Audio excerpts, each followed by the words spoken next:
Sharada jewellers తెలంగాణలో మొట్టమొదటి factory outlet మన కొత్తపేటలో ఫిబ్రవరి 14న గొప్ప శుభారంభం. నేను స్పష్టంగా నేనే క్వశ్చన్ వేసిన అధ్యక్ష 21/12/2021లోనే పార్లమెంట్లో నేను ప్రశ్న వేసిన ఆ ప్రశ్నకు సంబంధించిన రిప్లై కూడా ఉంది. తారక రామారావు గారికి ఇది పంపుతా, ఎందుకంటే వారికి ఏమైనా అనుమానాలు ఏమైనా ఉన్నాయో నా ప్రశ్నకి ఇచ్చిన జవాబు డీటెయిల్గా ఇక్కడ ఉన్నది. వీటన్నిటిని పరిగణలోకి తీసుకొనే ఈరోజు మా ప్రభుత్వం ఒక మంచి ప్రయత్నం చేస్తుంది. ఎక్కడో ఒక దగ్గర దీనికి పునాది పడాలి. ఆనాడు రాజ్యాంగం రాసుకున్నప్పుడే కాంగ్రెస్ పార్టీ ఎస్సీ ఎస్టీలకు రాజ్యాంగపరమైన రక్షణ కల్పించి రిజర్వేషన్లు ఇచ్చిండ్రు. కాబట్టే ఈరోజు 19 మంది ఎస్సీలు 12 మంది ఎస్టీలు సభ్యులై చట్టసభలకు వచ్చింది.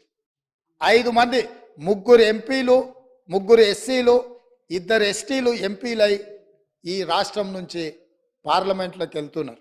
ఇవన్నీ కూడా కాంగ్రెస్ పార్టీ ప్రజల యొక్క అవసరాలను అన్నిటినీ దృష్టిలో పెట్టుకొని వాళ్ళు అడగకంటే ముందే వాళ్ళ అవసరాలు తీర్చాలన్న ఆలోచన మాకుంది.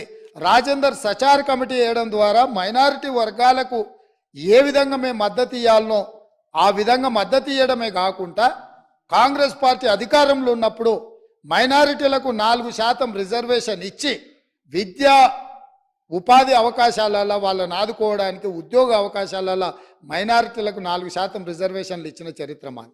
ఇక ఈరోజు మేనిఫెస్టో ఎన్నికలు హామీలు ఉన్న ఒకవేళ చర్చ చేయాలనుకుంటే తమరి అనుమతితోటి మళ్ళొకసారి ప్రత్యేకంగా చర్చ పెడదాం. మళ్ళీ వచ్చే సమావేశాలలో కానీ మీరు ఏదైనా ప్రత్యేకంగా సమావేశాలు ఇచ్చిన 2014-2018 ఎన్నికలలో మీ ఎన్నికల మేనిఫెస్టోలో ఏమేం పెట్టిండ్రు, ఏమేమి అమలు చేసిరు, 2023 ఎన్నికలలో మా మేనిఫెస్టోలో ఏం పెట్టినాం, ఈ 70 రోజుల్లో మేము ఏం అమలు చేసినాం, భవిష్యత్తులో ఏం అమలు చేయబోతున్నామో మేనిఫెస్టోల మీదనే ఓ ప్రత్యేకమైన చర్చ పెడతాం. మాకు ఎలాంటి అభ్యంతరం లేదు. ఒకవేళ మీరు ముందుకు వస్తే మీ సభాపక్ష నాయకుడిని మీ నాయకుడిని అడిగి వారి అనుమతి తీసుకొని రాండి. ఎందుకంటే మళ్ళీ మేము ఇక్కడ పెట్టినాక వారు వద్దన్నారు అనుకో, మీరు అందరూ మళ్ళీ సభలో లేకుండా బయటకు వెళ్తారు. కాబట్టి ఇప్పటికైనా పెద్దలు శ్రీహరి గారిని మీకు ఎలాంటి అనుమానం అక్కర్లేదు, మీ అనుభవాన్ని ఉపయోగించి ఈ ప్రభుత్వానికి మీరు ఏమైనా సూచన చేస్తా అంటే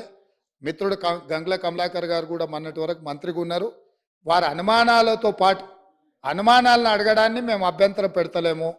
మీ అనుభవంతో పాటు ఈ ప్రభుత్వానికి సూచన చేయండి. నా వైపు నుంచి సభాపక్ష నాయకుడిగా మా చిత్తశుద్ధిని మీరు ఎలాంటి శంకించాల్సిన అవసరం లేదు. స్వయంగా మేము ప్రభుత్వం ఏర్పడ్డ ఎంబడే మంత్రివర్గంలో మేము తీర్మానం చేసినాం నెల తిరగకంటే ముందే. ఈరోజు సభలో కూడా మేము ప్రవేశపెట్టినాం, మీరు అడగలే, మేమే ముందుకు వచ్చినాం. అంటే ఇక్కడ ఈ మంత్రివర్గ తీర్మానం కానీ సభలో ప్రవేశపెట్టిన తీర్మానం కానీ ఇవన్నీ స్వయంగా మేము ముందుకు వచ్చి చేస్తున్నాము. భవిష్యత్తులో కూడా ఈ మొత్తం సమాచార సేకరణ తర్వాత అది లోకల్ బాడీ రిజర్వేషన్ కావచ్చు, చట్టసభలలో మన జరిగిన ఉమెన్ రిజర్వేషన్లో కూడా ఉపకులాల యొక్క రిజర్వేషన్లు ఏ విధంగా ఉండాలనో కూడా మా పార్టీ పార్లమెంట్లో కూడా ఆ విషయంలో మాట్లాడిన సంగతి మీకు తెలుసు.